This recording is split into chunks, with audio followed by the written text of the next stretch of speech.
ओम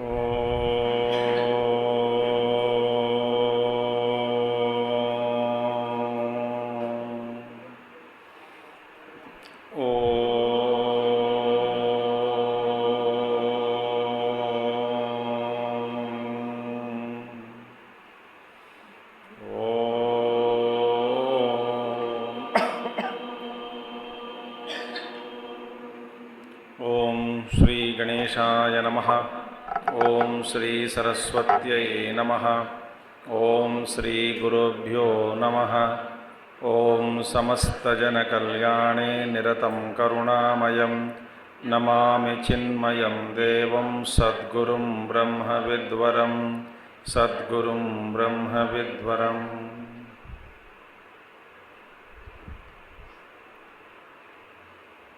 ओम व्यासं वसिष्ठनप्तारं शक्ते पौत्रमकल्मषं पराशरात्मजं वन्दे शुकतातं तपोनिधिं। व्यासाय विष्णुरूपाय व्यासरूपाय विष्णवे नमो वै ब्रह्मनिधये वासिष्ठाय नमो नमः। वसुदेवसुतं देवं कंसचाणूरमर्दनं देवकी परमानन्दं कृष्णं वन्दे जगद्गुरुं कृष्णं वन्दे जगद्गुरुम्।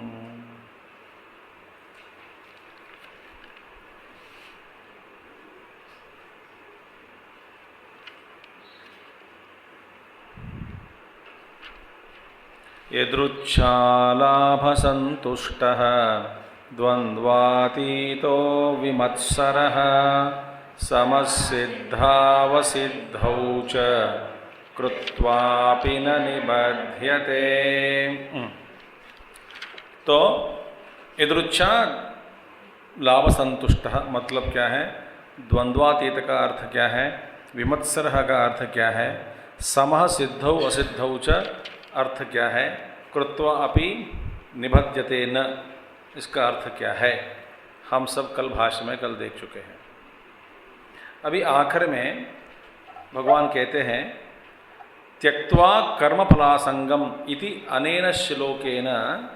अब इस श्लोक के आप 20वां श्लोक आप देखिए, त्यक्त्वा कर्मफलासंगम नित्यतृप्तो निराश्रयः, ऐसा जो श्लोक था।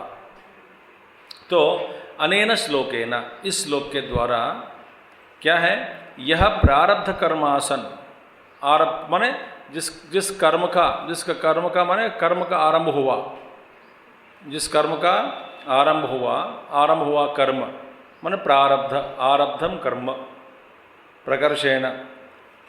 तो वो हम इससे पहले जो जो कर्म किए बीज रूप से निकलकर इसका प्राकट्य और इसका फलीभूत होने लग गए सारा कर्म। सो जो जो कर्म फलीभूत होना शुरू किया सारे कर्म, उन सारे कर्मों को हम कहते हैं प्रारब्ध कर्म, जिन कर्मों को हर व्यक्ति को भोगना पड़ता है जन्म और मृत्यु के बीच। ठीक है, तो जन्म से लेकर के मृत्यु तक जो जो कर्म, आयु, भोग, ये सारे चीज़ जो भी है ये प्रारब्ध के कारण ही मिलते हैं। मतलब प्रारब्ध माने अनेक प्रकार के कर्म के बीज है, एक नहीं अनेक बीज है। उन सारे कर्मों के जो बीज है, कुछ बीज फलीभूत होना प्रारंभ हो जाता है, कुछ कर्मों का फल। तो जब फलीभूत होने लग जाते हैं, उन कर्म फलों को भोगने के लिए, अनुभव करने के लिए जो जो माहौल की सृष्टि की जाती है व्यक्ति के लिए, जीव के लिए, और वही उनका जीवन बन जाता। और सारे इन कर्म फलों को भोगना, और इससे कोई बच नहीं सकता, तो भोगना, इन सारे कर्म फलों को भोगना ही जीवन है। सब प्रारब्ध माने कुछ का, जीवन का मतलब एक ही है, कुछ कर्म के बीज पड़े हैं और वो कुछ कर्म, उस सारे बीजों, इन सभी बीजों में कुछ बीज फलीभूत होने लग गए, तो उसका फल माने रिजल्ट देने का आरंभ हो गया। तो ये सारे फलों के लिए भोगने के लिए जो जो चीज़ आवश्यक है, जैसा शरीर चाहिए, जैसा मन चाहिए, जैसा वातावरण चाहिए, माहौल चाहिए, लोग चाहिए, संपत्ति चाहिए, धन चाहिए, जो जो चाहिए, क्षेत्र, ये सारे फल को भोगने के लिए, इन सभी फलों को भोगने के लिए तो वो अब अपना जीवन बन गया। तो ये सारे फल भोगना ही जीवन का एक मतलब बन जाता है जीव का। तो भोगते समय किस बुद्धि रखनी चाहिए? आध्यात्मिक दृष्टि रखने से उन फलों से, फल भोगते समय भी उन फलों से निस्पृह होकर वो उससे बच सकता है, आगे चला सकता है। न तो यही कर्म, प्रारब्ध कर्म फिर उनको दोबारा बंधन में डालने वाले बन जाते हैं। यही फिर दोबारा बंधन कारक बन सकता है। ठीक है, अब देखिए, यह प्रारब्ध कर्मासन माने जो जो कर्म, प्रारब्ध कर्म, जिन कर्मों का आरंभ हो गया, फल देना आरंभ हुआ, यदा निष्क्रिय ब्रह्म आत्मा दर्शन संपन्न, क्योंकि प्रारब्ध कर्म, देखिए प्रारब्ध कर्म भोगना, अब ध्यान से सुनिए, आगामी कर्म का आधार क्या है? वर्तमान। आगामी माने आने वाले। तो वर्तमान में व्यवहार और कर्तृत्व भाव, भोक्तृत्व भाव रखने से प्रत्येक कर्म एक बीज बनकर भविष्य में भोगना पड़ेगा करके, और भविष्य के लिए ये बीज फिर इसका एक तिजोरी में अंदर, अंधकरण में कहीं एक तिजोरी पड़ी है, उसमें चले जाता है। ठीक है, तो अभी देखिए, प्रारब्ध से कोई बच नहीं सकता। हाँ, अब वास्तव में हमारे जीवन में हमको सुख या दुख देने वाले क्या है? जो फलीभूत हुए कर्म, बीज, तो उन्हीं के कारण हमको सुख या दुख मिलता है। जो बीज पड़ी है वासना के रूप में और अव्यक्त के रूप में, जो जो वासनाएं पड़ी हैं, बीज पड़ी हैं, और सारे बीज फलीभूत होने के लिए इस जन्म में कोई एक क्षेत्र नहीं दिया गया, क्षेत्र की रचना होनी चाहिए, वो रचना नहीं की गई भगवान के द्वारा, तो ये सारे बीज के रूप में पड़े हैं। तो जो जो बीज के रूप में पड़े हैं, वर्तमान में हमको उन बीजों से कोई प्रॉब्लम नहीं है, रहने दो। और आगामी कर्म, ध्यान से सुनिए, आगामी कर्म माने वर्तमान में यदि कर्तृत्व भाव, भोक्तृत्व भाव रखे तो प्रत्येक कर्म एक बीज बनकर भविष्य में भोगना है करके ऐसा आदेश भगवान ने देता है हमको, इससे बच नहीं सकता। अब देखिए, जिस ढंग से जीने से, जिस ढंग से, जिस शैली से, भावना से, संकल्प से, योजना से, समझ से जीने से वर्तमान में हम कर्म फलों को भोगते समय भी आगामी कर्म का कोई एक हमारे ही द्वारा आगामी कर्मों के लिए बीज नहीं बनाते हुए जीवन जीना है। इन बीजों को नहीं बनाना चाहिए कर्म को, तो कर्म करना है और बीज नहीं बनना। एक हो गए। और देखिए, ये ज्ञानी, ये महात्मा तो निष्क्रिय ब्रह्मात्मा दर्शन संपन्न, तो ये ज्ञान से संपन्न हो गया, क्योंकि ये आगामी बीज से बचने की बचने का तरीका क्या है? बस ये जाने कि वास्तव में मैं अकर्ता हूँ। जो जहाँ पर कर्तापन नहीं है वहाँ पे भोक्तापन भी नहीं रहेगा, और कर्ता भोक्ता नहीं रहने पर आगामी फल के रूप में हमारे वर्तमान में जितने भी जो भी कर्म करते हैं वो बीज बनकर भविष्य के लिए बीज बनकर हमारे को सताने वाला कोई नहीं रहेंगे, सारा कर्म खर्च हो जाएगा। तो ये ज्ञानी वे अपने आप को जान लिया वास्तव में कि मैं अकर्ता हूँ। इस ज्ञान के कारण उनमें कोई कर्तापन और भोक्तापन नहीं रहने के कारण तो आगामी फल शून्य हो गया। अच्छा, प्रारब्ध भोग रहा है और मैं अकर्ता हूँ, मैं इससे सारे परे हूँ, ऐसे ज्ञान होने के कारण संचित कर्म में जितने भी बीज पड़ी है वो सारे दग्ध हो गए। वर्तमान में होशियार से जी रहा है, समझदार होकर जी रहा है। समझदार होने का मतलब फंसना नहीं। मैं आपको कई साल पहले या एक दो बार मैं एक उदाहरण दिए आपके लिए। पता ना आपको याद रखते हैं कि नहीं, जो जैक फ्रूट है ना, जैक फ्रूट, जो आप काटते हैं जैक फ्रूट को, हाँ पनास, अब क्या होगा, चिपकता है ना, तो हाथ में चिपक जाता है। और उसके लिए क्या करेंगे आप, निर्लिप्त होना चाहिए। तो आप तेल में हाथ, ध्यान से सुनिए, तेल में हाथ डुबाते हैं, मत तेल में हाथ डुबाने के कारण आपका स्पर्श का अनुभव चला जाता है क्या, नहीं, स्पर्श का अनुभव है, बनी रहे, मगर उस स्पर्श के कारण कोई चिपकता नहीं। तो व्यवहार को चलावे और किसी कर्म फल को या कर्म को चिपकना न दे।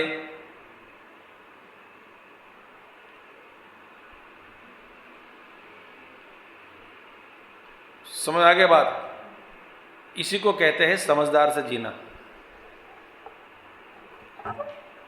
किसी को लात मारना पड़ता है, पढ़ो लात मारो, कोई दिक्कत नहीं, सब कुछ कर्म कर सकते हैं, मगर बार बार अपने हाथों को तेल में डुबाना पड़ेगा।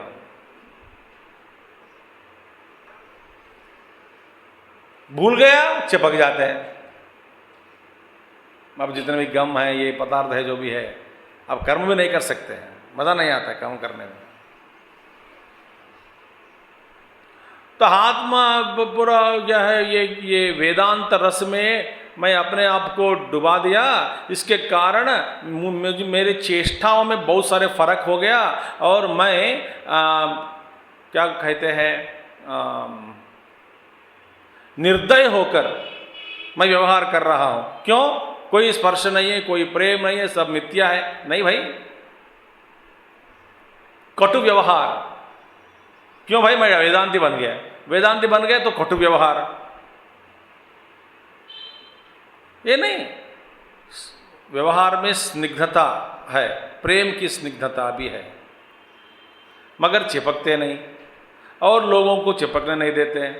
इस व्यवहार से, इस ढंग से, इस शैली से, इस समझ से, इस ज्ञान से व्यवहार करने से निष्क्रिय ब्रह्म आत्मदर्शन संपन्न, वो निष्क्रिय आत्म ब्रह्म है, जो वास्तव में निष्क्रिय है, उस ब्रह्म तत्व का अनुभव करने लग जाता है,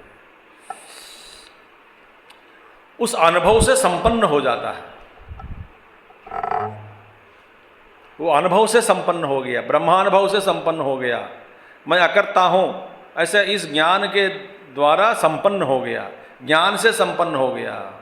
स्यात् तदा, तब, क्योंकि उनको प्रारब्ध कर्म भोग रहा है, मगर कैसे भोग रहा है, भोगते समय भी कोई कर्तापन भोक्तापन नहीं रखता।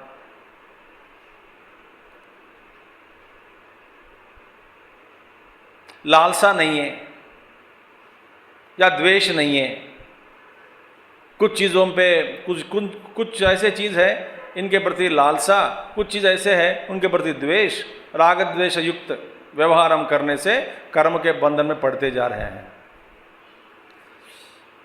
भगवान यही कह रहे हैं, मजा उठाओ, जीवन जियो, सारे सुख जो है भोगो, जो जैसे मिलता है मिलने दो, प्रारब्ध के अनुसार तेरे लिस्ट में जो है जो है वो सब अपने आप आ जाते हैं, मगर फंसो मत। तो निष्क्रिय आत्मदर्शन संपन्न स्यात्, वो हो जाता है, निष्क्रिय संपन्न हो जाएगा। तदा, तब, तस्य आत्मनः कर्तृ कर्म प्रयोजन अभावदर्शिनः, तब क्या होगा, वो उनको ये आत्मा में, अपने आप में उनको ये स्पष्ट हो जाता है ज्ञान के रूप में, अनुभव के रूप में, कि वास्तव में कर्तापन में, कर्म में कोई प्रयोजन नहीं रहता है उनके लिए। क्योंकि सारा जो भी कर्म आप करते हैं, किस लिए करते हैं, सुख के लिए करते हैं। भाई मेरा स्वरूप ही सुख स्वरूप है, मैं क्यों कर्म करूं।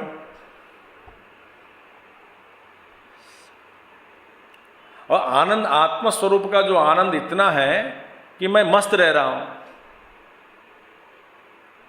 तो मेरे लिए कोई प्रयोजन सिद्ध नहीं होता, मैं कोई प्रयोजन को देख नहीं सकता वस्तुओं के भोग में। मैं अपने आप में संतुष्ट हूं, पूर्ण हूं, मुझे कुछ नहीं चाहिए। तो वे अपने आप में संतुष्ट हैं, कुछ नहीं चाहिए, अलम प्रत्यय, बस, और क्या चाहिए। तो इस अनुभव के कारण उनमें न कर्तापन रहता, न तो कर्तापन नहीं रहने का कर्म भी नहीं है। लोगों की दृष्टि के द्वारा ये कर्म कर रहा है ऐसा अनुभव होता है, महसूस होता है लोगों को, मगर स्वानुभव से अपनी दृष्टि से देखोगे, मैंने कल उदाहरण दे चुका हूं बहुत बार बार, फिर मैं दोहराऊंगा उसको। तो कर्तृ कर्म प्रयोजन अभाव दर्शन कर्म परित्यागे प्राप्ते, ध्यान से सुनिए। तो उनको ये आ गया, अनुभव में आ गया, भैया उस कर्म का कोई प्रयोजन नहीं है, कर्तापन को रखने का कोई प्रयोजन नहीं है, भोग तो ये भोग्य वस्तु भोगना है ऐसे लालसा या इच्छा मुझ में नहीं है, इसमें कोई प्रयोजन सिद्ध नहीं है, इसीलिए मेरे लिए कर्म करने का कोई जरूर या आवश्यक नहीं दिखाई देता। इसीलिए मेरे लिए कर्म के साथ किसी भी तरह का, किसी भी प्रकार से कोई संबंध नहीं रहता, ऐसा ज्ञान हो गया। और वास्तव में उनको कर्म करने का कोई प्रभाव, मैंने कोई दबाव नहीं है। तो भी इस स्थिति को प्राप्त करने पर भी कर्म परित्यागे प्राप्त, वास्तव में कर्म को परित्याग कर देता है, करना चाहिए, कर ही भी देगा, तो भी कुतश्चित निमित्तात्, किसी कारण से, किसी कारण से। और कुतश्चित निमित्ता माने किसी, अनेक प्रकार कारण हो सकते हैं, किसी कारण से। कभी कभी महात्माओं का दया ही एक कारण बन जाता है। वे अपने आप में पूर्ण हो गए, फिर भी और किसी लोग, अन्य लोगों के लिए प्रेम से, तो वहां प्रेम ही कारण बन गया, दया ही कारण बन गया, निमित्त बन गया। किसके लिए? महात्मा के लिए।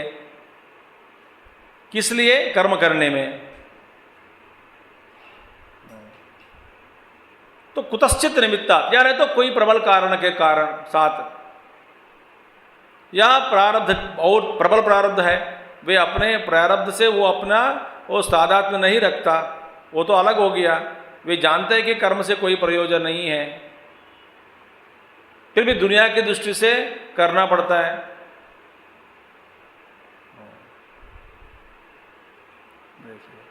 कोई प्रत्यय किसी वस्तु में नहीं रखता, प्रत्यय माने थॉट, किसी वस्तु के साथ या व्यक्ति के साथ संबंध नहीं है उनका। ये पति है, पत्नी है, बच्चे हैं, ये कोई संबंध नहीं है। ना गुरु नहीं वो शिष्य कह देते आचार्य शंकर, ना मेरे लिए गुरु करके और कोई अन्य वस्तु नहीं है, और शिष्य करके और कोई मुझसे अन्य नहीं है, मैं एक केवल हूं, पूर्ण हूं। नहीं। तो कर्म परित्यागे प्राप्ते, तो वास्तव में कर्म को परित्याग करना ही चाहिए उनको, ये कर सकते हैं, छोड़ सकते हैं, तो भी कुतश्चित निमित्तात् तद असंभवे सति, उसको असंभव हो गया उनके लिए, बेचारा कर्म करने का, त्याग छोड़ने का किसी कारण वो कर नहीं पा रहा है। तो फिर क्या हुआ? पूर्ववत, पूर्व माने ये ज्ञान की प्राप्ति से पहले, माने जब अज्ञान के दशा में था, जैसा इससे पूर्व व्यवहार कर रहा था, तस्मिन् कर्मणि अभिप्रवृत्तः अपि, वही कर्म करता है। जैसे कि निसर्गदत्त महाराज का कौन सा दुकान चलाता था? बीड़ी का दुकान, पान बीड़ी बेचते थे, और जीवन में एक ही सत्संग में गया, करीब 80-90 साल हो गए, 80 साल के ऊपर हो गए, और एक माह सत्संग एक ही बार गया, अहम ब्रह्मास्मि का ज्ञान प्राप्त किया गुरु से, बस उसी को जप करते करते करते करते पहुंच गया। वो पूर्व स्थिति, वो तो खुला कह देते महात्मा है, कई लोग आकर उनको कोई भाषा नहीं जानते थे, अब मराठी के अलावा कोई लोक व्यवहार संबंध में कोई प्रश्न पूछते, वे बोलते थे कि इस दुकान में इन प्रश्नों का जवाब नहीं मिलता और दूसरा दुकान ढूंढो करके बेच देते हैं। मगर बीड़ी बेचना, बनाकर बेचना, वो तो नहीं छोड़ा। तो कुतश्चित निमित्तात् किसी कारण के साथ किसी कारण है, ऐसा कारण के साथ जैसे पूर्व कर्म करते थे अभी भी कर्म कर रहा है, मगर अभी ज्ञानी हो गए। देखिए उनका बोध, उनका उपदेश अनुभव से ही, कोई शास्त्र नहीं पढ़ा।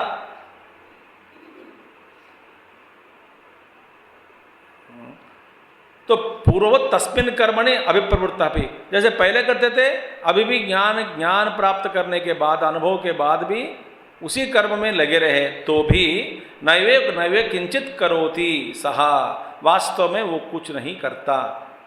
कर्म अभाव प्रदर्शितः, देखिए न ये वह किंचित करोति सहा इति कर्म अभाव, तो वास्तव में वो कुछ भी नहीं करता।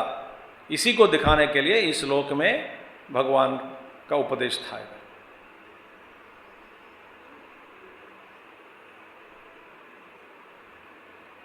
यस्य एवं कर्म अभाव दर्शितः तस्य एव, देखिए जिनके लिए, जिस पुरुष के लिए, जिस व्यक्ति के लिए, ज्ञानी के लिए इस रूप में कर्म भाव का दर्शन किया गया, माने इन ऐसे व्यक्ति में, ऐसे पुरुष में ही एक कर्म का अभाव हो सकता है। माने कर्म में अभिप्रवृत्त, हमें कर्म में कर रहे, लगे रहे, तो भी वो अकर्मी है।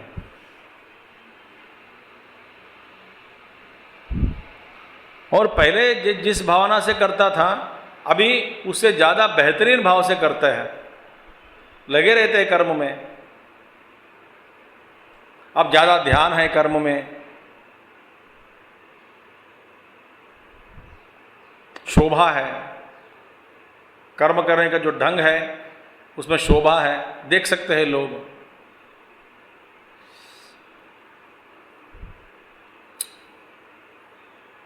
यस्य एवं कर्म अभावो दर्शितः, तो जिसके लिए इस प्रकार कर्म का अभाव दर्शन किया गया, दिखाया कि उनमें कर्म नहीं हो सकता, उन्हीं के लिए, उस आदमी माने जैसे वो महात्मा के लिए ही ये अगला श्लोक जो है वो लागू है। क्या कहते हैं? गत संगस्य मुक्तस्य ज्ञानावस्थित चेतसः यज्ञायाचरतः कर्म समग्रं प्रविलीयते।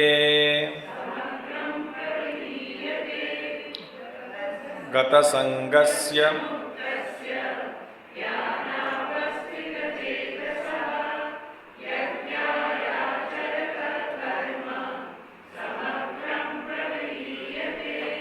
गत संगस्य, जितना भी संग है, गतम माने बस वो अपने आप को छोड़ा दिया, सारा संग चला गया।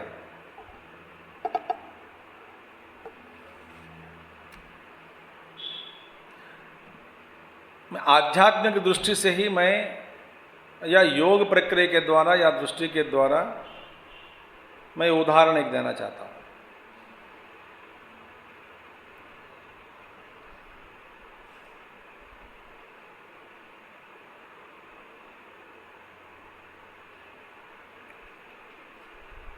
कोई भी ऐसा अनुभव हो, दुखानुभव,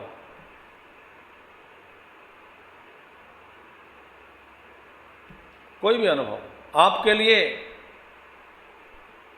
बड़े भारी थी हो, बोझ, दुख, तो भी यदि आप अपने आप को मन में जो ऊपर ऊपर जो तरंगे हैं उसमें कुछ चेतना दिखाई दे रही है, और सबसे ऊपरी सारा भीतर का मन एकदम निश्चेष्ट, शांत, निर्लिप्त हो,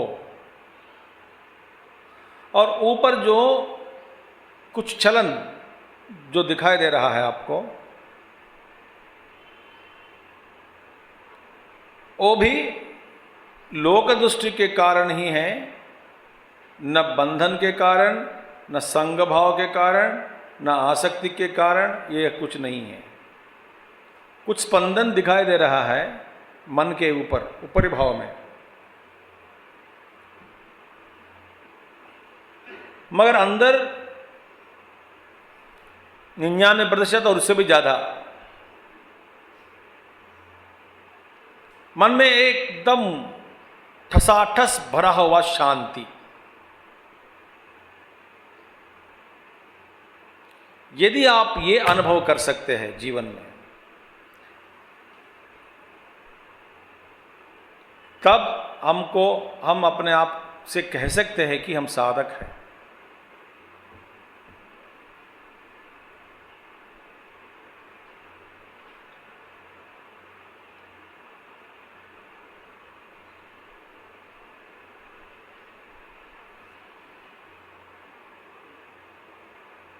नहीं तो वास्तव में वो आपके जो दिल तक नहीं पहुंच रहा है, ऊपर ऊपर व्यवहार चल रहा है, दिल में एकदम गहराई में अंदर जाओगे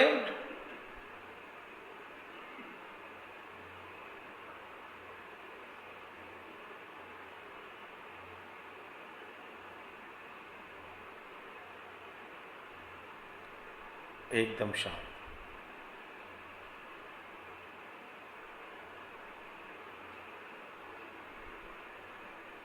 शायद कुछ भी हो जाए,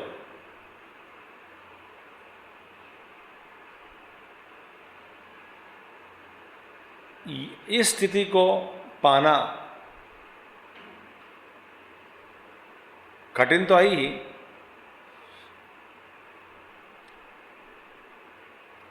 इस स्थिति को अनुभव करने के बाद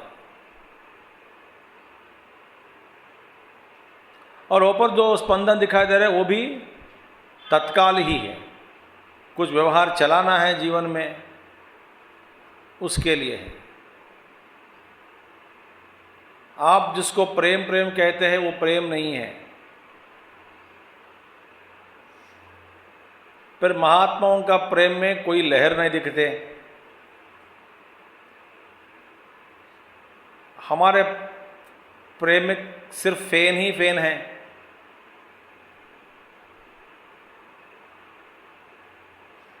आपको समझ में आ रही बात? अंग्रेजी बोलना पड़ेगा क्या? ऊपर फैन ही फैन दिख रहा है और अच्छा लगता है फैन।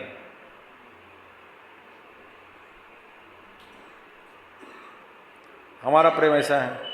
महात्माओं का प्रेम दिखता नहीं।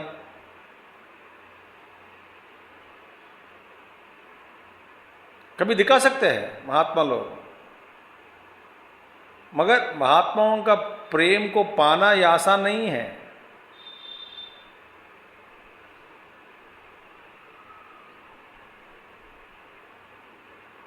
गुरुदेव कभी कभी आपके और नजर भी नहीं डाला, देखते भी नहीं।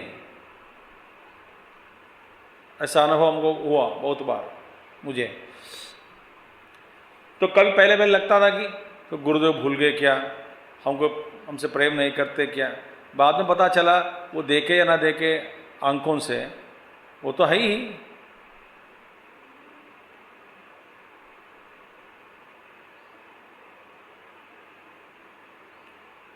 तो इस स्थिति को पहुंचने के बाद हम कह सकते हैं गत संगस्य।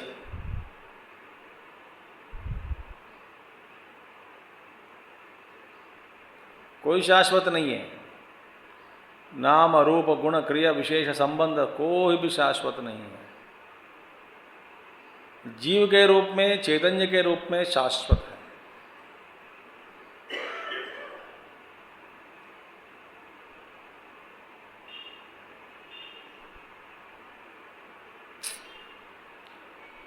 तो सर्वतः निवृत्त आ सकते हैं। गत संगस्य माने सब और से उनकी जो आसक्ति है वो आसक्ति से वो निवृत्त हो गया। कोई आसक्ति नहीं है, कोई अटैचमेंट नहीं है।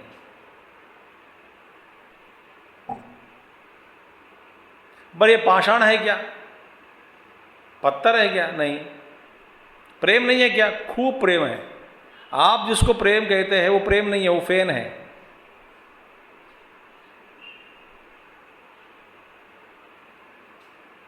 परमात्माओं का प्रेम कैसे है? उन्हीं के प्रेम के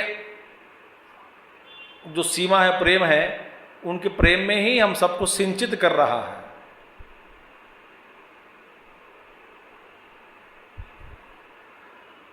हालांकि हम इसके लिए योग्य हो या ना हो वो अलग बात है, वे तो कर रहे हैं। तो गत संगस्य, सब चीजों से, सबसे, माने किसी वस्तु से, नाम रूप से, व्यक्ति से, नाम रूप से। वास्तव में हमारा संग किसके साथ है भाई? नाम रूप के साथ है। जरा जान लो, जानो भाई, जानो। नाम रूप के साथ ही हम प्रेम करते हैं, उसी को प्रेम का टाइटल दे देते हैं। नाम रूप किसी का वो चला गया, निवृत्त हो गया, चैतन्य छोड़ दिया, मर गया, तो उसको पकड़ के, शव को पकड़ के रोते हैं। वो नाम रूप है, वो हो नहीं है।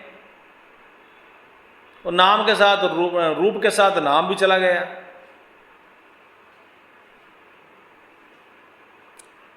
और कुछ नाम हमारे मन में, आकृति मन में कुछ साल है, उसके बाद हम छोड़ने के बाद,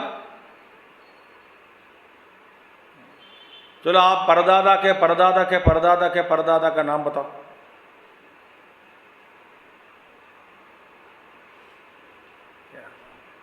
इतना दूर क्यों जाना है स्वामी जी?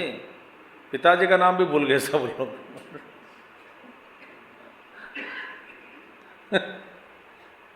ये घटना घटी, मैं आपको बताता, मजा आएगा। लोगों के विचार देखो। एक ऐसा एक सज्जन था, बड़े गुरुदेव के भक्त। मैं बस 25 साल की बात मैं कह रहा हूँ, पुरानी बात। वो अपना कुछ भजन करता था, ग्रुप है।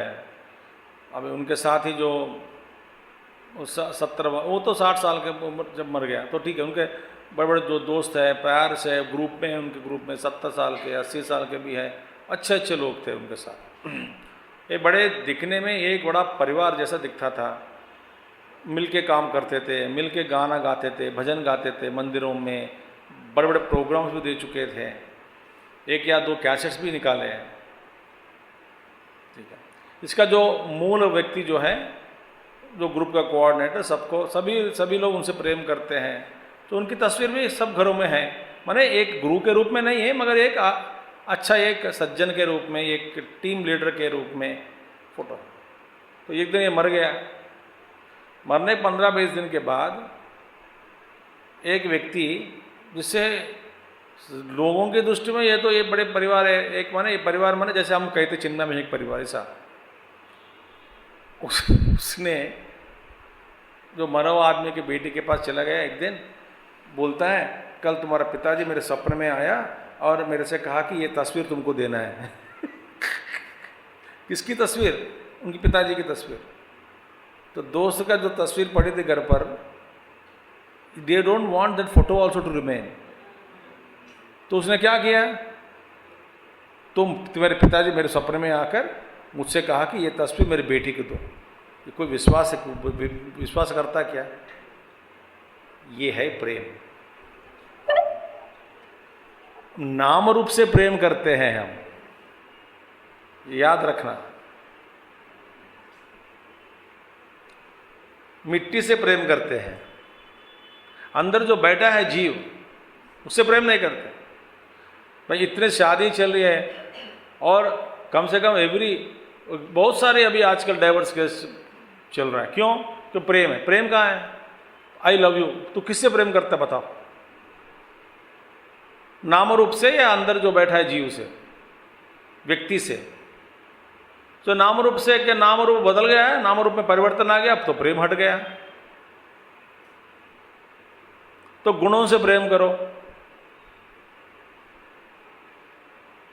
या और भी जाओ भीतर, तो हमारा प्रेम किसके साथ है? नाम रूप के साथ, धन के साथ, दौलत के साथ, इन सबके साथ हमारा संगी भाव हम जारी रखते हैं और दुनिया को कहते हैं कि हम बड़े सबसे प्रेम करते हैं।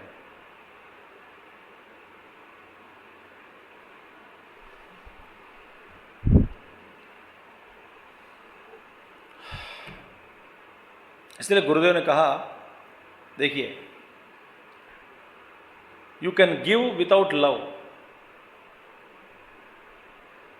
You can give without love, but you cannot love without giving.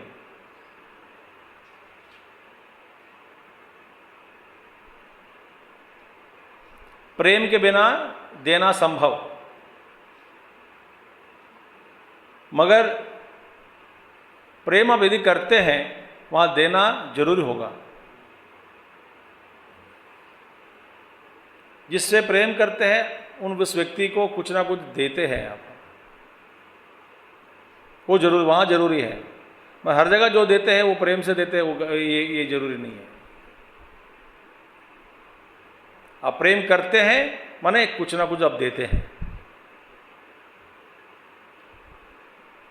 वहां देना होता है।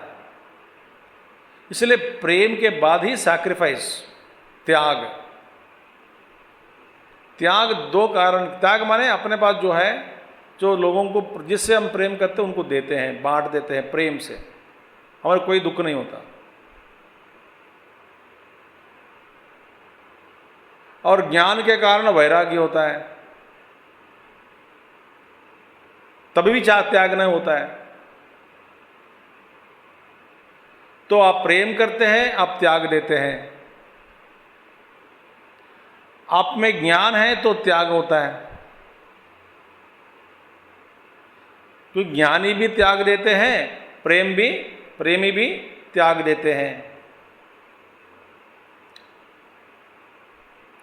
और ज्ञान जब परिपक्व हो गया, वही ज्ञान प्रेम के रूप में प्रकट होते हैं।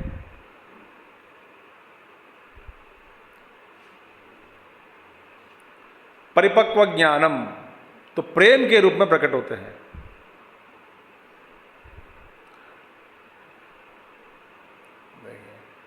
तो गत संगस्य सर्वतो निवृत्त आसक्ते है, जिसकी आसक्ति चली गई, जिसने सभी ये असंगों से दूर हो गया, मुक्त हो गया, मुक्तस्य निवृत्त धर्म अधर्म आदि बंधनस्य।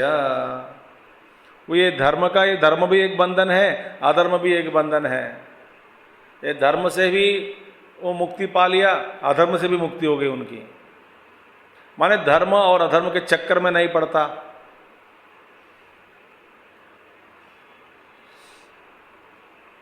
भैया, जिस समय जिस व्यक्ति से या जिस समय जो कर्म जैसा करना है आप उसी ढंग से करते हैं, बस बान हो गया। आप इस पे फिर धर्म या अधर्म की टाइटल मत रखो,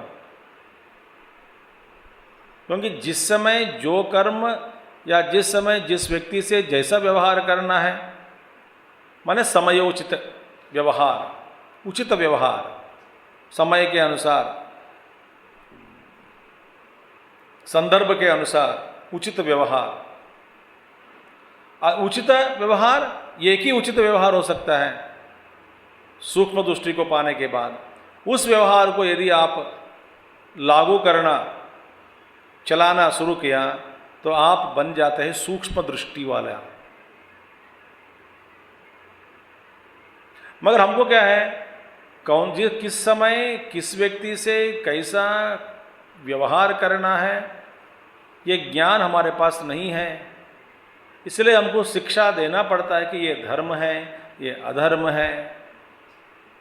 सहज रूप में जिसके अंदर से जो व्यवहार निकल के आ रहा है और वो उस व्यक्ति व्यवहार में जैसा व्यवहार करना है वैसा व्यवहार करता है। इसलिए महात्मा लोगों के साथ ये कभी दूषणा नहीं करना चाहिए, क्योंकि महात्मा लोग जो जो करते हैं जिस समय, वो उस समय में उस व्यक्ति के लिए वही सच है। इसलिए संतों का संत वाङ्मय, संत ही एक प्रमाण है, संत का जीवन एक प्रमाण है, संत का उपदेश एक प्रमाण है, संत का व्यवहार एक प्रमाण है।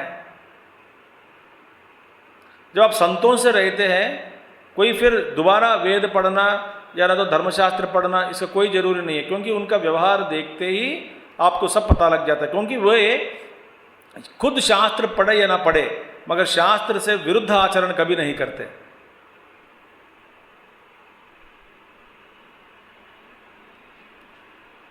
ये जरूरी नहीं है कि संत महात्मा पढ़े तब व्यवहार करे, नहीं, वो आत्मज्ञानी में, वो आत्मज्ञानी के लिए, उनके लिए, उनमें ये व्यवहार स्वयं प्रकट हो जाता है। क्या? धर्म व्यवहार, उचित व्यवहार ही उसका ही प्राकट्य होता है। आप फिर दोबारा ये जरूर नहीं, ये तो महात्मा है मगर उनका धर्म व्यवहार नहीं जानता, ये कहना गलत है। समझ आ रही बात आपको? तीसरे, जब महात्मा के पास रहते हैं, वो जैसा आदेश देते हैं वैसे ही ठीक है।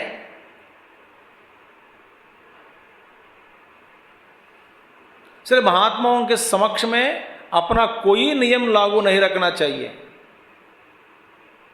जैसा महात्मा आदेश देते हैं वैसा करो।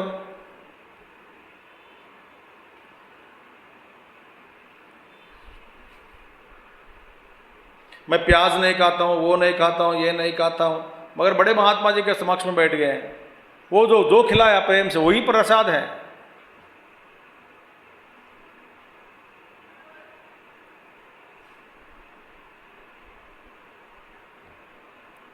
ये जानना जरूरी है। इसलिए निवृत्त धर्म अधर्म आदि बंधनस्य, जैसे जिसने ये ऐसे बंधनों से छुटकारा पाया, मुक्त हो गया, वे अपने आप को रिहा कर दिया,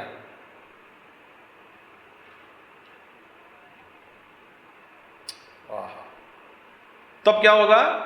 ये बंधनस्य मुक्तस्य ज्ञान अवस्थित चेतसः, ज्ञाने एव अवस्थितम चेतः यस्य, जिसका चेता माने मन, जो मन हमेशा ज्ञान में ही डूब गया, ज्ञान अवस्थित माने ज्ञान अवस्था में ही है मन, अज्ञान अवस्था में कभी नहीं है।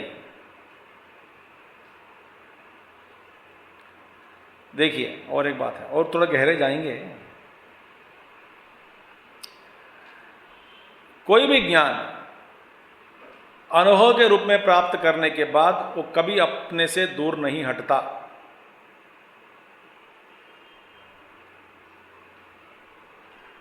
कभी अपना ज्ञान हट गया, फिर अज्ञान आ गया, या ज्ञान में भूल हो गए, इसका मतलब वो सही ज्ञान नहीं था।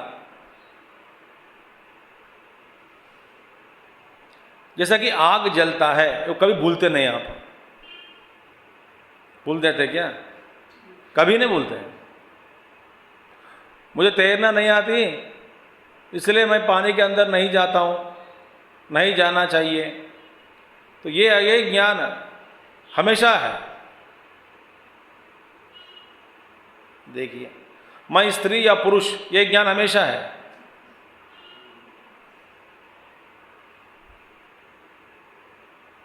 ये कभी भूलते नहीं। किसी अब नहीं पूछते ना, स्पर्श करे, भैया मैं पुरुष हूं स्त्री हूं, जरा बता दे, क्यों, कहाँ जाना है, बाथरूम जाना है, कोई बोलेगा? नहीं। माने ये कभी नहीं बोलते, नहीं बोलते। इसका मतलब वो ज्ञान तो वास्तव है, माने अनुभव है आपका, अनुभव से सिद्ध हुआ ज्ञान कभी नहीं जाता।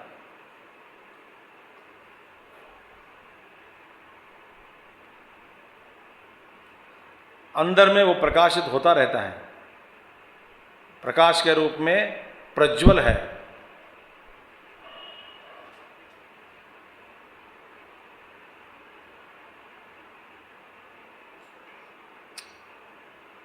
सो ज्ञाने ये अवस्थित, और मन ज्ञान में ही रमता है, ज्ञान में ही स्थित है, तो उसको कहते हैं ज्ञान अवस्थित चेतसः। तो तीन बात बताए, जिसके जिन अंतःकरण से या जिनके जीवन में जो जिसमें संग भाव, संगी भाव चला गया, सारे इन बंधनों से मुक्त हो गए। बंधन कहाँ पर है? विचार में ही बंधन है भाई, विचार में, विचार ही बंधन है।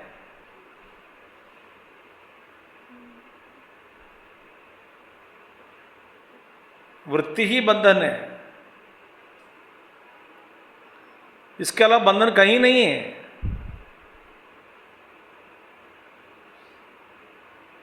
आपके अंदर एक वृत्ति है, मैं शरीर हूं, तो ये बंधन है। मुझ में और एक वृत्ति चल रही है, मैं ये हूं, यही बंधन है।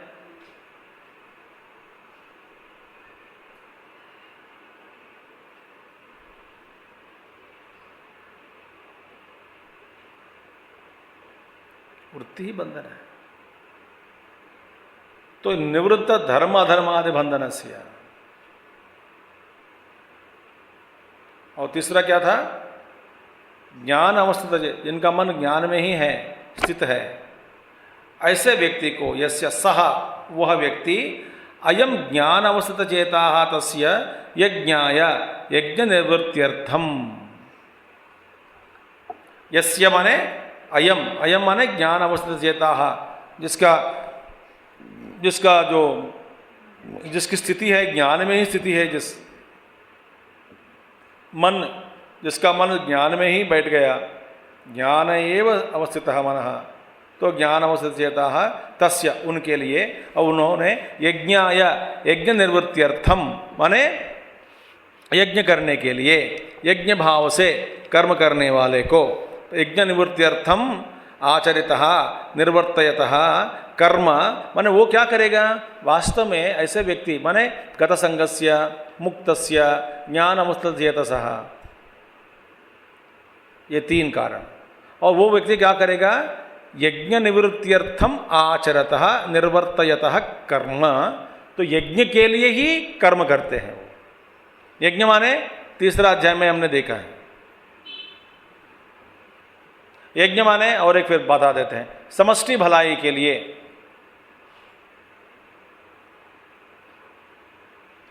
खास करके मेरी भलाई के लिए ऐसा कभी संकल्प नहीं करता, तो उनका जीवन ही यज्ञमय हो गए। अब जो जो कर्म करते हैं विश्व के लिए कर रहे हैं, लोगों के लिए कर रहे हैं, परिवार के लिए, माने परिवार में मेरे परिवार नहीं, कुछ लोगों के लिए कर रहे हैं।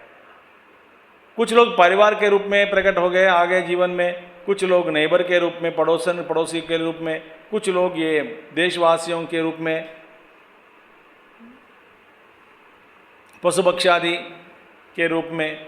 माने वास्तव में मेरा सारा जीवन यज्ञमय ही है, माने यज्ञ के लिए ही मैं जी रहा हूं, माने समष्टि के लिए ही मैं व्यवहार कर रहा हूं। किसी भी रूप में, पति पत्नी बच्चे गुरु भाई, साधारण जनता, अनेक प्रकार के लोग, पशु पक्षी आदि, सारे देवताएं, सृष्टि, पितृदेवता, यक्ष किन्नर किंपुरुष गंधर्व इत्यादि, महात्मा लोग, सन्यासी, गृहस्थ, वानप्रस्थ, ब्रह्मचारी,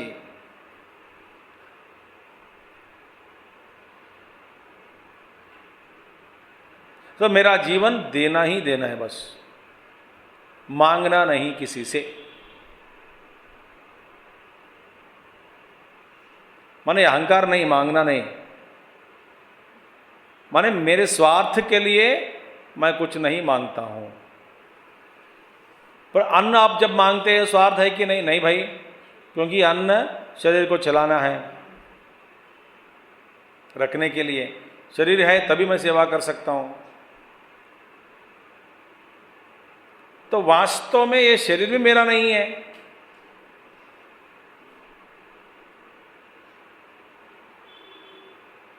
जैसे कि आप बड़े बड़े काम करते हैं, नौकरी करते हैं, तो कंपनी आपको देती है, गाड़ी देती है, एक नौकर देता है। किस लिए गाड़ी दी भाई? कंपनी के काम के लिए, अपने लिए नहीं। तो उसके लिए पेट्रोल मांगते हैं कंपनियों से, भाई पेट्रोल भरना है। फिर किस लिए? कंपनी के काम के लिए, अपना नहीं।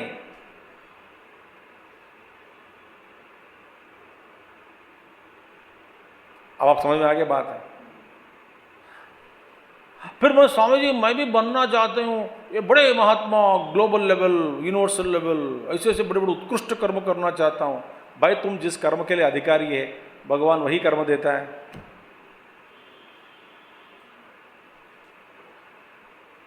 अचानक आप सबको बंदूक देके मैं भेज देता हूँ कश्मीर पहाड़ों में, फिर कल सुबह आप सबको कलेक्ट करना पड़ता है, कलेक्ट करना पड़ता है।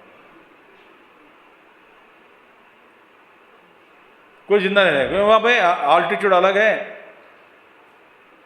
ऑक्सीजन नहीं है तो मर जाते हैं, ठीक से नहीं वहां। तो भाई हम जिसके लिए कर्म के लिए तैयार है, अधिकार है, वही कर्म देते हैं, उसी को करो।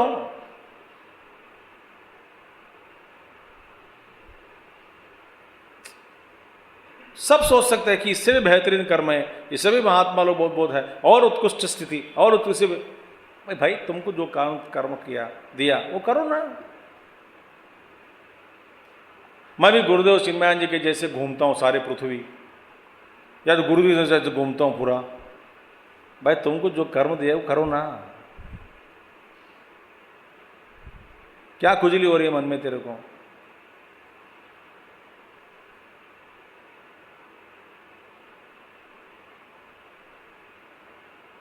नहीं,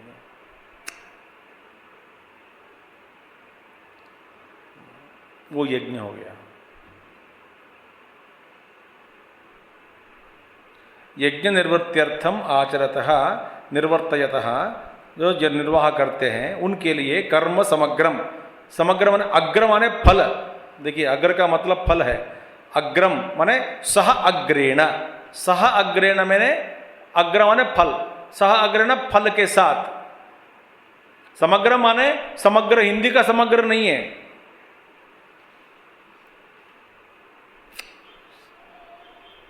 समग्र माने सारी, वो नहीं, नहीं अग्र माने फल, सह अग्रेण माने फल सहित, माने फलेन, सह अग्रेण, अग्रेण माने फलेन, माने फल के साथ। फल के साथ कर्म को क्या करता है? समग्रम कर्म, फल के साथ सारा जो कर्म है समग्रम, तब हो गया समग्रम कर्म। तत्समग्रम, वह समग्र कर्म माने फल के साथ सारा कर्म प्रविलीयते विनश्यति इत्यर्थः। उनके लिए सारा कर्म फलों से सहित, फल के लिए भी फल क्या करने का है बताओ? अब क्या करोगे फल?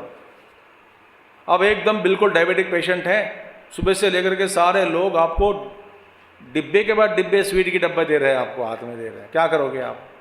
बताओ क्या करोगे? डॉक्टर ने बोला आप स्वीट का स्मेल भी देखोगे तो मरोगे अगला दिन, क्या करोगे? बांट दो।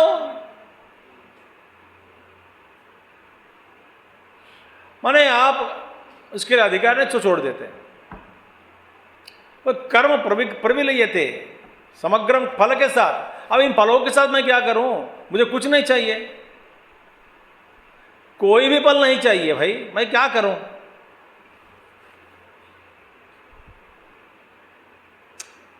कोई फल नहीं चाहिए, मैं अपने आप में पूर्ण हूं, मेरे पास सब कुछ है। अब इसलिए कभी सोचते हैं आप, जिसके यहाँ कहीं जा रहे हैं शादी में या नहीं तो किसी का घर जा रहे हो, वो अमीर है और उनका घर में सब कुछ है, आप गिफ्ट देने में क्या दे सकते हैं बताओ? आप सोचते हैं क्या गिफ्ट दूं? ग्राइंडर उनके पास बहुत पड़ा है, गाड़ी 10 गाड़ी बड़ी है, सोना चांदी भरा हुआ है, घर महल दे दो गिफ्ट में। भाई क्या, इनके पास इतने महल बड़ी हैं, इतने बिल्डिंग बड़ी हैं, अब उनको क्या दे सकता हूं?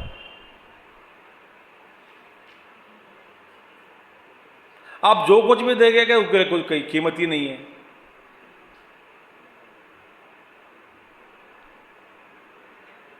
और भगवान रमण महर्षि के पास ऐसे व्यक्ति ने सोचा, भगवान रमण महर्षि को मैं क्या दूं क्या दूं क्या दूं। वो बड़े बड़े क्लोजली ऑब्जर्व किया, नज़दीक से देखा, उनके लिए उपयोगी चीज़ ऐसा कोई है क्या? उन्होंने देखा, देखो भगवान रमण महर्षि हमेशा एक लकड़ी लेकर के, छड़ी लेकर के चलते हैं, तो एक छड़ी गिफ्ट देंगे। वो हमेशा साथ ही रहते हैं, रखते हैं। तो बेचारा मार्केट सब ढूंढा, वहाँ पे ना ये गोल्ड जेवल स्टडेड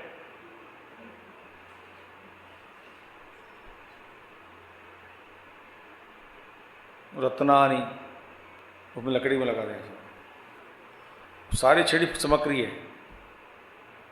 वो ऐसा लेकर के भगवान बैठा है। भगवान का रूप क्या है? कोपी नवंतः, बैठ गया ना। उनके पास जाकर विनम्र, भगवान आपके लिए है एक उपयोगी चीज है, यह है छड़ी, ले लीजिए। आपके लिए छड़ी दे दिया। भगवान ऐसा पकड़ कैसा देखा है, हाथ में दे दिया छड़ी, बोला ना कुछ ने, हाथ में दे दिया, तो ऐसे देखा, बहुत बढ़िया है करके वापस दे दिया उनको। तो ये आपके लिए है। तो हम तो कहेंगे पहले बताते थे पहले बताए क्यों नहीं? अच्छी बात है, रखो इधर।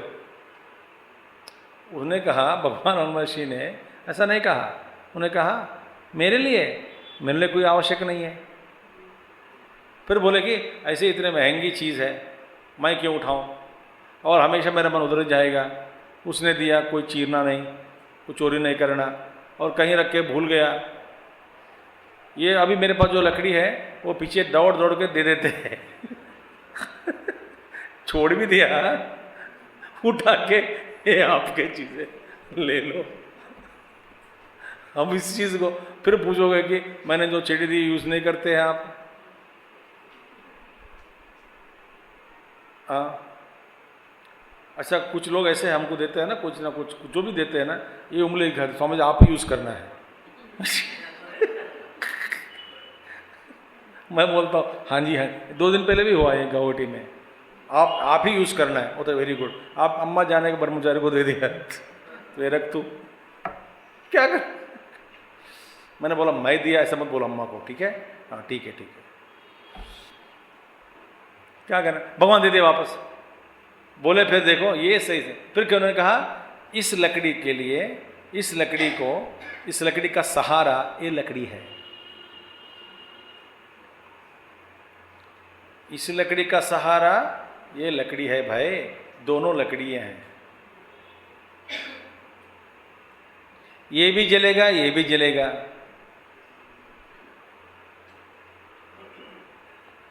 जो अपने आप में पूर्ण है उसको क्या दे सकते हैं आप?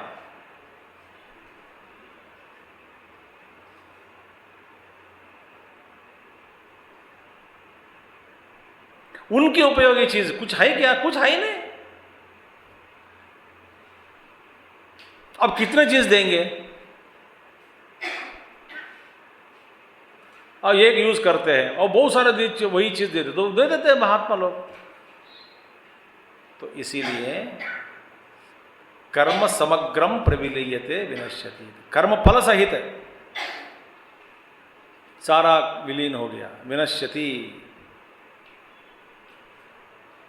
नाश को प्राप्त हुआ। आपको अंदर, आप सुनते समय जरा आप घर सोचिए कि कितना फ्रीडम है इसमें, कितना आनंद है, कितनी शांति मिलती है आपको।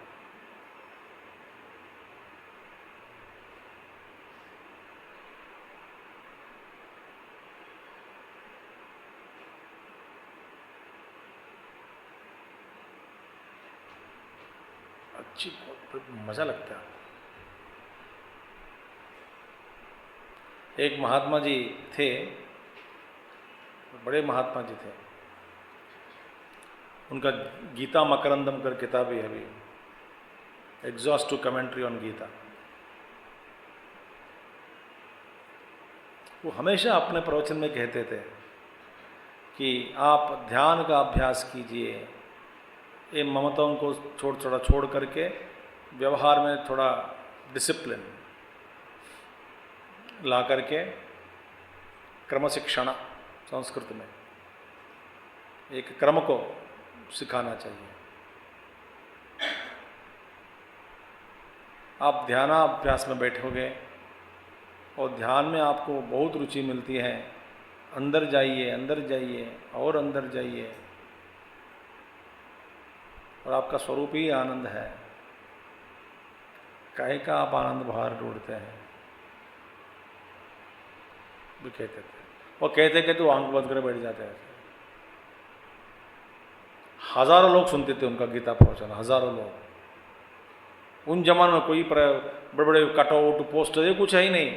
एक अखबार में आता है ये महात्मा जी का प्रवचन है शाम से 18-20 दिन बोलते थे गीता पर, 20 दिन उनका पैकेज, 20 दिन। क्योंकि पहला दिन उसका इंट्रोडक्शन, फिर 18 दिन 18 अध्याय का सार 2-2 घंटा 2.5 घंटा बोलते थे, और आखिरी दिन उसकी फिर समाप्ति करते हैं, 20 दिन। और बीच में मुझे अभी भी याद है, बीच में 10-15 दिन वो रुकते थे। तब उनके यज्ञ में बाहर पीछे खाने की चीज़ बहुत मिलता है, दौड़ा दौड़ा चाय वाय पियो, थोड़ा पकौड़े खाओ, मिर्ची भुजी खाओ, फिर बैठ जाओ।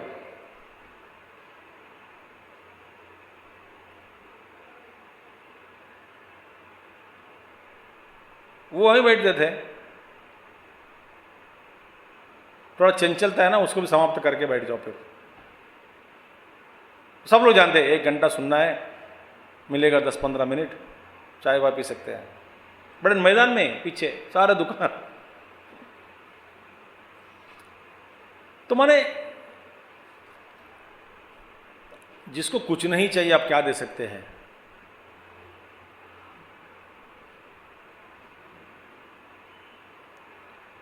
हमको सब कुछ चाहिए फिर भी हमारा पेट नहीं भरता।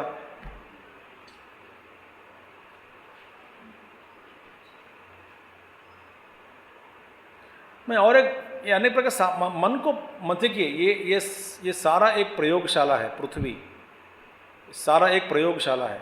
आप प्रयोगशाला में ही रह रहे हैं, प्रयोगशाला में ही खा रहे हैं, प्रयोगशाला में ही सो रहे हैं, प्रयोगशाला में ही घूम रहे हैं, प्रयोगशाला में ही आप कम काम कर रहे हैं। अच्छा, तो इसी प्रयोगशाला में आपको बहुत कुछ सीखने के लिए मिलता है। सीखो ना। देखिए, आपके कई दुकान चले गए, वह दुकान में नए चीज़ कभी नहीं देखे आप, सारे चीज़ पड़ी है। उन सब चीज़ों के ऊपर दृष्टि डालने से या डालने पर, लगने पर आपको अंदर कुछ कुछ होता है क्या? या नहीं तो जैसे ये लकड़ी है वैसे ही आप रहते क्या?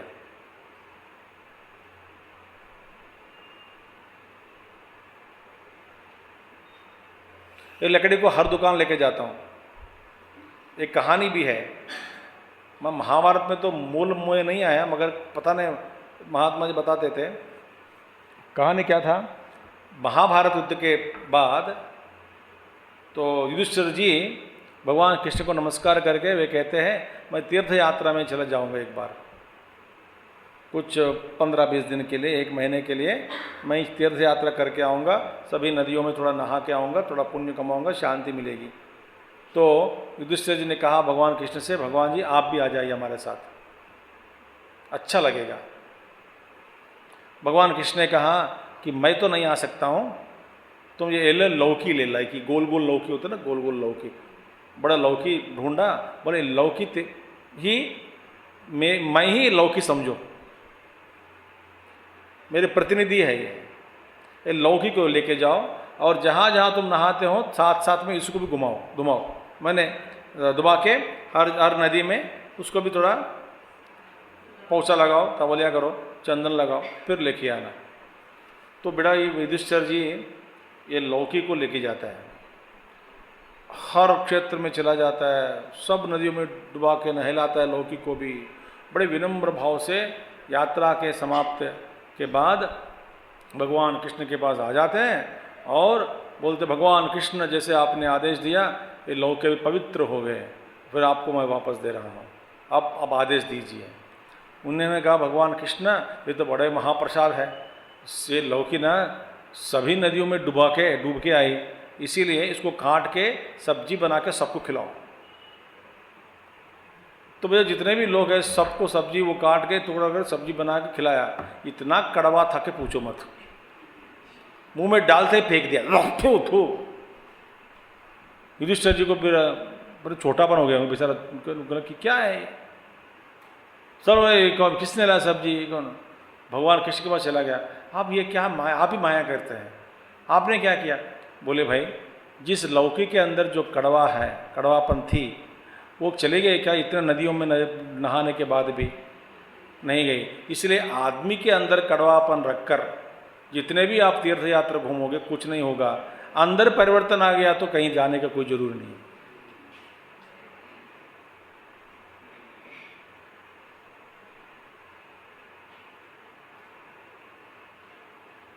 जो हम एक लौकी जैसे चले जाते गंगा में डूबना, हर नदी में डूबते, वैसे अंदर कड़वापन वैसे के वैसे ही है।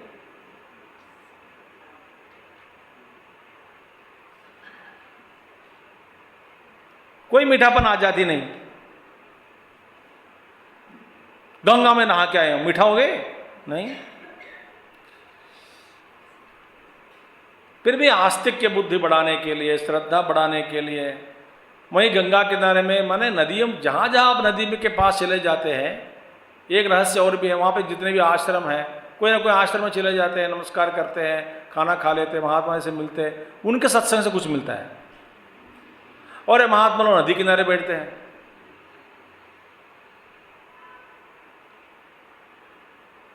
तो समग्रम तत्प्रविलीयते, कर्म के साथ, फल के साथ सारा विनाश हो गया।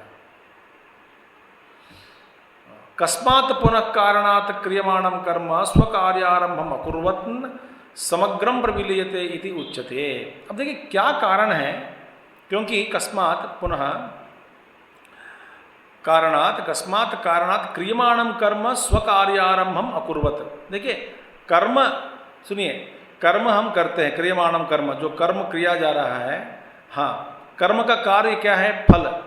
तो स्वकार्य आरंभम अकुर्वत, माने कर्म करने के बाद उन कर्म का जो फल है, उस फलों का आरंभ होने से पहले ही। कौन सा ये कारण है भाई? कर्म तो किए हैं, फल नहीं दे रहे हैं, फल देने से पहले ही फल सहित कर्म का प्रविलीयते, विनाश हो गया। फल देने तो पंच कम से कम नहीं। देखिए कर्म स्वकार्यारंभम अकुर्वत समग्रम प्रविलीयते इति, फल होने से पहले ही, फल सहित, फल फलीभूत होने नहीं लगा। क्या कारण है? सब कुछ मिल जाता है, सब कुछ विलीन हो गया। क्या कारण है उनके लिए, महात्मा के लिए? क्योंकि महात्मा की दृष्टि अलग है। क्योंकि यतः कहते हैं ब्रह्मार्पणम ब्रह्म हविः ब्रह्माग्नौ ब्रह्मणाहुतम् ब्रह्मैव तेन गन्तव्यम् ब्रह्म कर्म समाधिना ब्रह्मार्पणम्।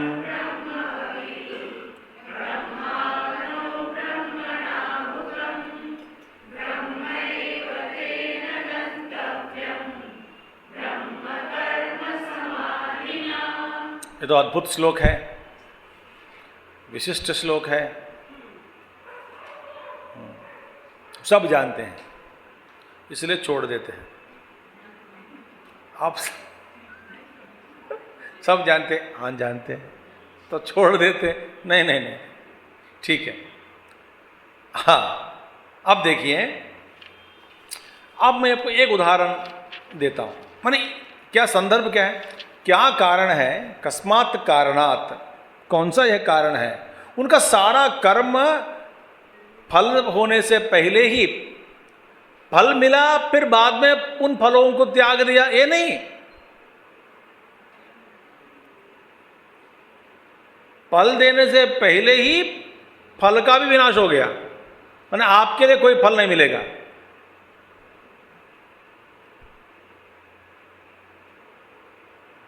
ऐसा नहीं कि आपने एक बैंक में कुछ पैसा डाला किसी के नाम पे, फिर बाद में फिक्स डिपॉजिट मैच्योर हो गए, फिर बाद में वो मूल कर्म जो जो जितना डाला 5,000 या 10,000 1,00,000, इसका जो इंटरेस्ट था, इंटरेस्ट भी फल के रूप में स्वीकार किया, बाद में ये असल को और इंटरेस्ट को साथ में लेकर के किसी को दान दिया। ये ऐसा नहीं भाई, फल आपके पास मिलने से पहले फल विलीन हो गया, सब कर्म हो गए, वह ही नहीं वहां पे।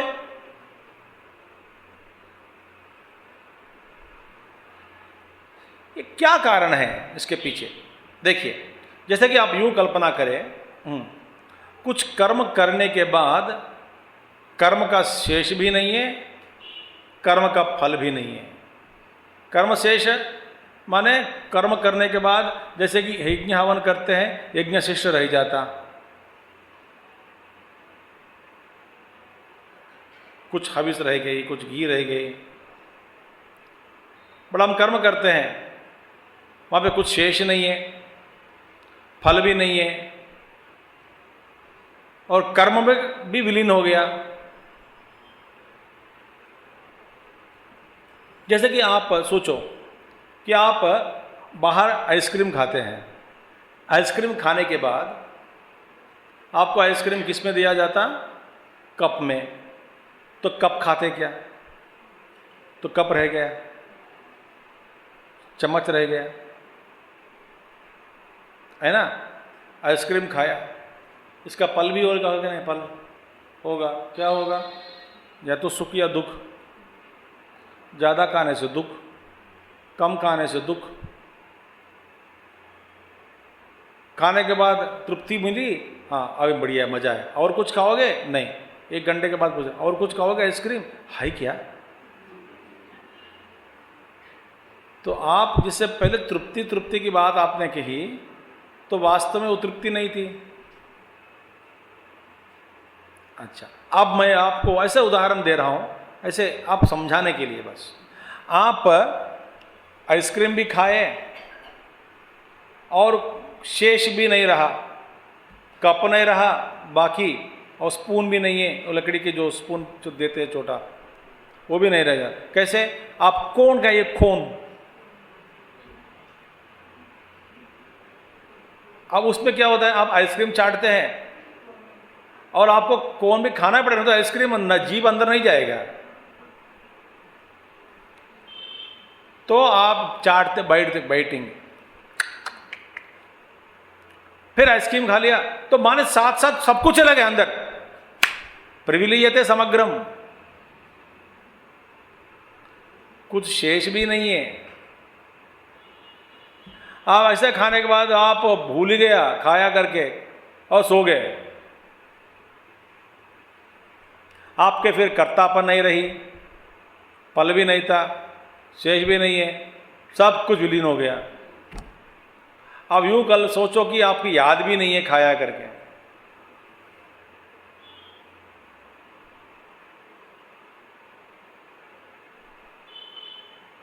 ये कैसा है?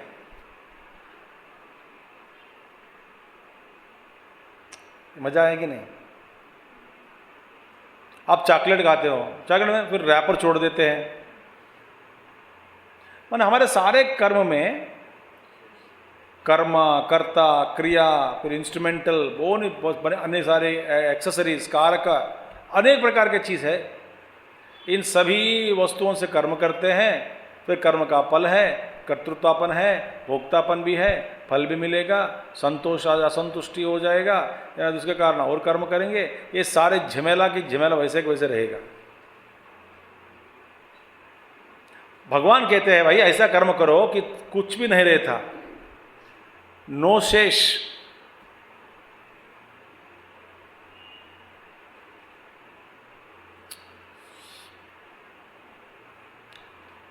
जो खाने वाली जो थाली है वो भी खा सकते हैं, समझो ऐसे थाली में आपको खाना खिलाया जाए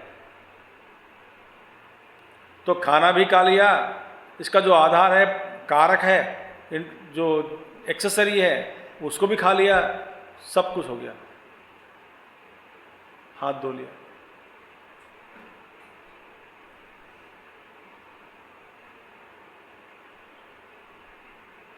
तो ऐसा कर्म करना चाहिए उसमें कुछ शेष नहीं रहना है। माने कैसे? फल के रूप में, कर्तृत्व भाव के रूप में, कर्म के रूप में, कर्म के जो साधन है वो भी नहीं रहना है, कुछ भी नहीं रहना है।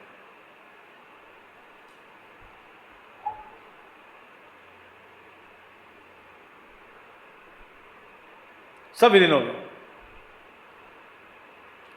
कैसे भैया? ये हम कल देखेंगे। सब कुछ विलीन हो गया। अब जिस चीज से आप कर्म करते हैं वो भी नहीं है।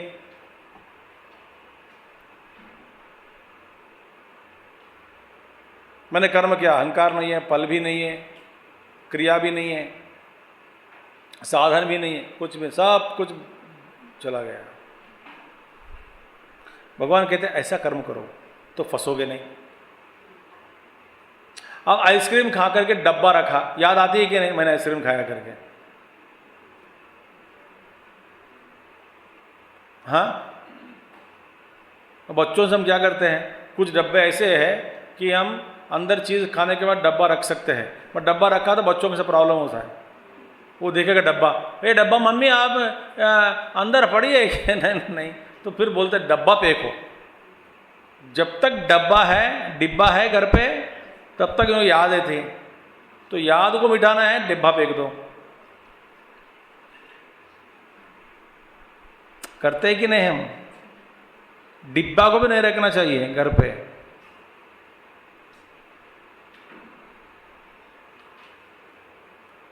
ये क्या है? कर्म करो, एवरीथिंग डिजॉल्व्ड।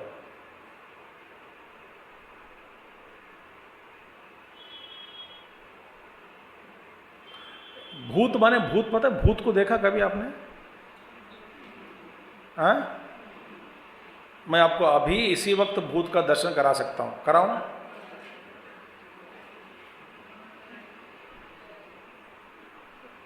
डरपोक है? भूत माने भूतकाल। चलो आप अपनी भूत को याद करो, आ गए कि नहीं भूत?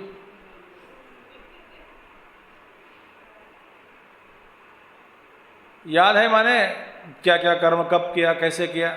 I seen Gurudev never spoke his past.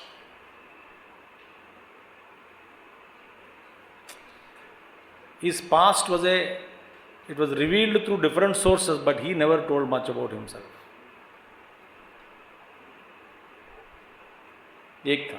दूसरी कभी वो कोट नहीं करते थे लगातार, ये उपनिषद से कोटिंग, ये गीता का 7वें अध्याय में 12वां अध्याय को कोट करना, ज़्यादा सा कोटिंग रामायण से, महाभारत से, भागवत, उदाहरण पे कई एक बार हुए होंगे, बट एक कोटेशन कोट करना, कंफ्यूज करना कभी नहीं करते थे।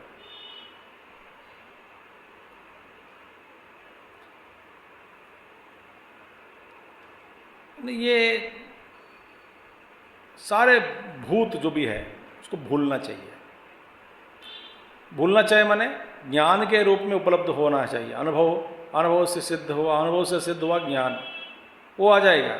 मगर जो इसकी जो डिटेल है, विवरण, वो जरूरी नहीं है। ज्ञान के संबंध में जो डिटेल्स है वो डिटेल्स के याद रखने को जरूर नहीं है, पर ज्ञान याद रहेगा।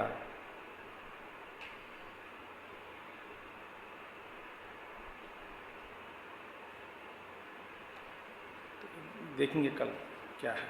ओम पूर्णमदः पूर्णमिदं पूर्णात् पूर्णमुदच्यते पूर्णस्य पूर्णमादाय पूर्णमेवावशिष्यते। ओम शांति शांति शांति। हरि ओम श्री गुरुभ्यो नमः। हरि ओम सद्गुरुनाथ महाराज की जय।